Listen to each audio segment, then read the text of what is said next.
नमस्कार, मैं हूं पवन त्यागी। हरियाणा में विधानसभा चुनाव की तैयारियां सभी पार्टियों ने शुरू कर दी है, लेकिन अब जो माहौल है उस माहौल में एक बात साफ हो गई कि जो आम आदमी पार्टी है उसका तो अब कोई नाम लेवा भी हरियाणा में शायद ही बचे। असल में आपको बता दूं कि आम आदमी पार्टी में अब ये एक संदेश साफ साफ हो गया कि ये जो सरकार जल्दी से बनी, जल्दी की बनी हुई पार्टी और बड़ी प्रसिद्धि एकदम तेजी से हुई, अब उसमें तेजी से गिरावट भी आ रही है।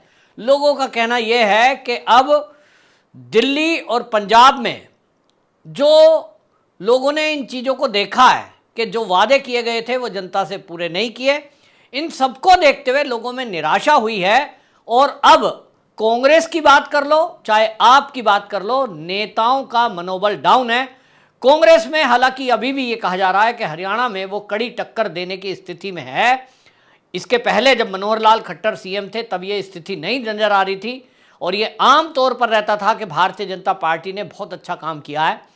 जो जाट पॉलिटिक्स है उसको दरकिनार करते हुए मनोहर लाल खट्टर ने बिना पर्ची बिना खर्ची वाला जो एक वहाँ काम शुरू किया, उसके कारण मनोहर लाल खट्टर की काफ़ी प्रसिद्धि थी। लेकिन यहाँ जो है अब नायब सैनी को बनाया, सैनी कम्युनिटी को खुश करने के लिए ये बदलाव किया गया। अब ये बदलाव कितना नुकसानदायक बैठा है इसका अंदाज़ा लोकसभा चुनाव से लगाइए कि 10 में से 5 सीटें भारतीय जनता पार्टी हार गया।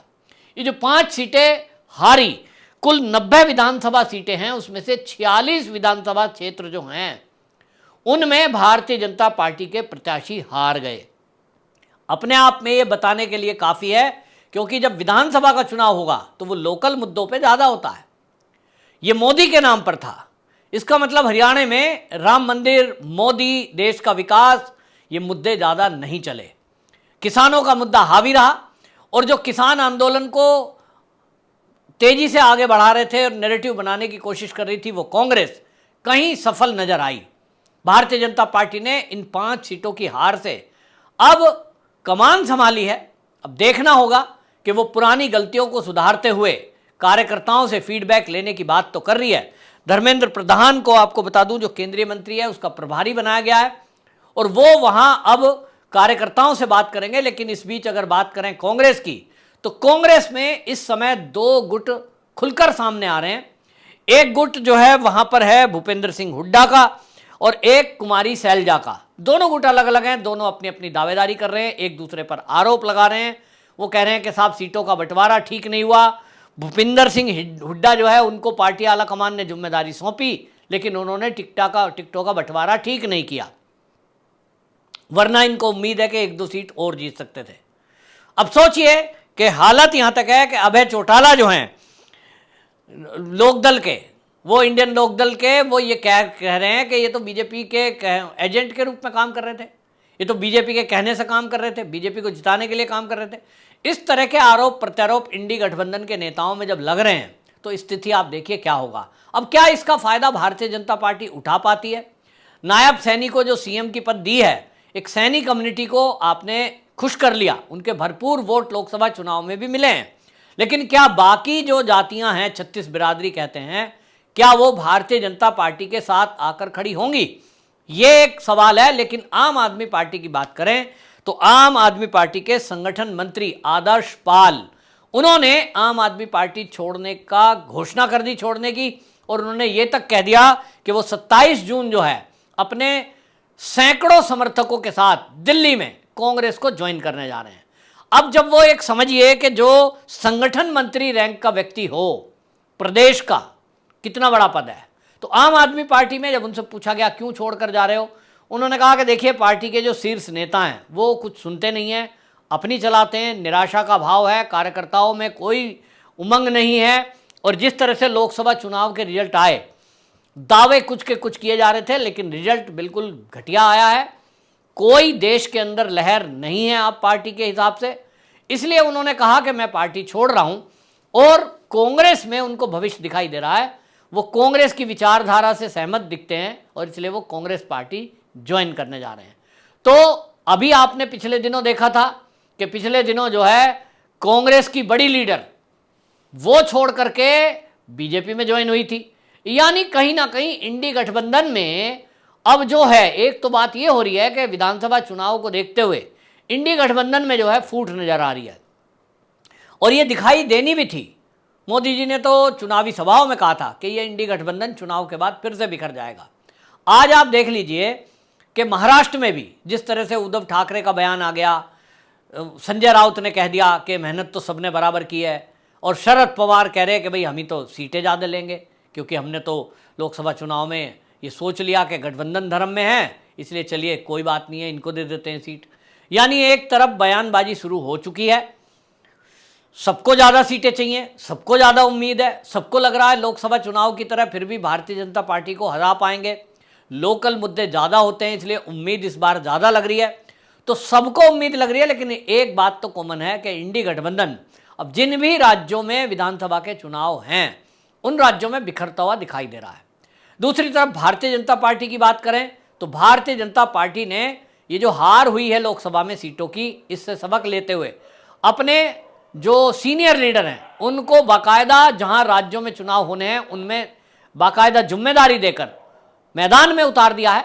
और जैसा मैंने कहा, धर्मेंद्र प्रधान को यहाँ की जिम्मेदारी दी गई, लेकिन उसके अलावा 29 जून को अमित शाह के दौरे से बाकायदा विधिवत रूप से यहाँ चुनावी उद्घोष हो जाएगा, और 29 जून को अमित शाह खुद बैठक लेने वाले हैं और उस बैठक में कार्यकर्ता फीडबैक देंगे। ऐसा सुनने में आ रहा है कि अमित शाह सीधी बात लोगों की सुनेंगे, कहाँ कहाँ क्या समस्या हुई है, तो वो जिले अध्यक्षों के साथ मीटिंग करने वाले हैं, ऐसा सुनने में आ रहा है। यानी जो भी गलतियां हुई हैं उसमें क्या हम सुधार कर सकते हैं आने वाले दिनों में, ये किया जाएगा। दूसरी तरफ जो वहां पर नायब सैनी हैं वो जो है उनको अब नायब सैनी फॉर्म में दिखाई दे रहे हैं, उनको समझ में आ गया है कि चुनाव में जो हार हुई है ये उनके ऊपर जिम्मेदारी आती है, लेकिन विधानसभा चुनाव तो सीधा सीधा वर्चस्व की लड़ाई है, और इसलिए अब वो घोषणाएं करने में लग गए हैं, जो चीज़ें गलत हुई हैं उनको सुधारने में लग गए हैं। तो पेंशन मिलती थी 25,000 से बढ़ाकर उसको 40,000 रुपये प्रतिवर्ष कर दिया है, और ये पूरे भारत में सबसे ज़्यादा है। स्वतंत्रता सेनानी, इनको पेंशन 40,000 रुपया महीना देना ये अपने आप में बहुत बड़ी राशि होती है। इसी तरह आपातकाल जब लगा था, इंदिरा गांधी ने इमरजेंसी लगा दी थी 75 में, उस समय जो लोग जेल गए थे और सरकार के विरुद्ध जिन्होंने आंदोलन किया था, ऐसे लोगों की पहचान करके अभी तक उनको 10,000 रुपया मिल रहा था, उसको डबल कर दिया है, वो 20,000 रुपये महीना उनको पेंशन उनके आश्रितों को मिलेगी। हिंदी भाषा के लिए आंदोलन हुआ था, उस आंदोलनकारियों को भी 20,000 रुपया महीने का पेंशन देने की घोषणा की है। और एक मध्य प्रदेश की लाडली बहना योजना, वो बड़ी प्रसिद्ध मध्य प्रदेश में हुई थी, उसका इफेक्ट दिखाई भी दिया, लोकसभा चुनाव में भी दिखाई दिया, जिस तरह से वहाँ सभी सीटें जीतकर भारतीय जनता पार्टी ने एक बार फिर से रिकॉर्ड बनाया। उसी तरह की योजना अब जो है नायब सैनी ने हरियाणा में लागू की है, कन्यादान एवं विवाह सहायता योजना। इसके तहत जो श्रमिक रजिस्टर्ड हैं उनकी बेटी की यदि शादी होती है तो 1,01,000 रुपया उनको शादी के 3 दिन पहले दिया जाएगा, और उसमें साथ में ये भी घोषणा की है जितने भी श्रमिक रजिस्टर्ड हैं उनको जिलेवार बारी बारी से एसी वोल्वो बसों में अयोध्या में प्रभु श्री राम जी के मंदिर में दर्शन के लिए ले जाया जाएगा, तीर्थ कराए जाएंगे। ये एक योजना घोषणा की है जो ये बता रहा है कि नायब सैनी अब वो बात को समझ चुके हैं, जहाँ जहाँ कमियां हैं उसको समझ चुके हैं, और उन्होंने समझ लिया कि अब बाकी जो कम्युनिटी है उस पर ध्यान देना है। और जो वोट देता है, आपको बता दूं कि वोट देने के लिए मैं इसको भी कहना चाहता हूं कि केंद्र सरकार शायद समझ नहीं पाई, जो एयरपोर्ट बनाए, जो हाईवेज बनाए, जो वंदे भारत ट्रेन चलाई, मोदी जी ने बहुत वंदे भारत का प्रचार किया, लेकिन वोट डालने कौन जाता है? जो एरोप्लेन में बैठ के ज़्यादातर यात्राएं करते हैं ना, वो तो कभी भी वोट डालने जाते ही नहीं, ये समझ लो पक्का। जो एक्सप्रेस वे पे महंगी गाड़ियों में फर्राटेदार सड़क पर चलते हैं, वो लाइन में खड़े होते ही नहीं, वोट डालते नहीं। वोट डालने कौन जाता है? मध्यम परिवार या उससे नीचे वाले, श्रमिक वर्ग। उनको भी मोदी सरकार ने बहुत सारी योजनाओं का लाभ दिया, मकान दिए, उज्ज्वला दिया, क्या क्या दिया, लेकिन उन सबके बावजूद एक तो महंगाई का मुद्दा सबसे ऊपर छाया रहा और एक बेरोजगारी का। इस पर अगर भारतीय जनता पार्टी काम करे, अभी नायब सैनी जी के पास काम है, समय भी है, चुनाव की घोषणा होने के बाद ये सब नहीं हो सकता।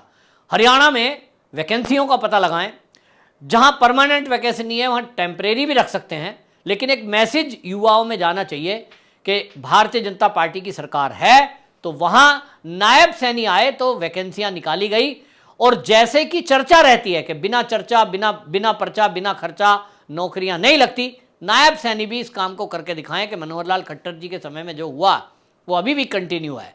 दूसरा, एक सबसे बड़ी शिकायत मध्यम वर्ग की क्या है, ज़्यादातर, मेरी भी एक बहन टीचर है सरकारी, ज़्यादातर टीचरों की एक कंप्लेंट है, एक शिकायत है, एक शिकवा है सरकार से कि उनके ट्रांसफ़र घरों से दूर दूर हैं। भाई एक योजना बना लो।